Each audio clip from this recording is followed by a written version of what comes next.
Hi guys, welcome back to our channel Gaming Basics. In today's video, I will be teaching you guys how to add the games in your favorite on your Slotomania. So at first, just open your phone, and as you open your phone, open your Slotomania from wherever it is located.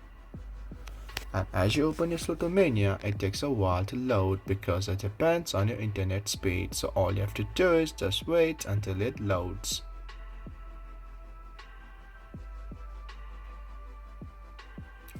And as it loads, you're in this home screen. So just stay at this home screen and just select any of the game you want to add at your favorite.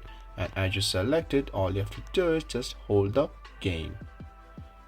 And as you hold it, you can see this option in your screen, and also you can see the option add game to favorites. So all you have to do is just click on this heart sign add. And as you do that, your game has been added to your favorites. So guys, that's how you add the game in the favorites in your Slotomania. If you find our video helpful, please leave a like and please do not forget to subscribe our channel. Also hit the bell icon to get updates with our latest videos. And drop a comment for reviews and more content like this. I will see you guys again in our next video. Thank you for watching.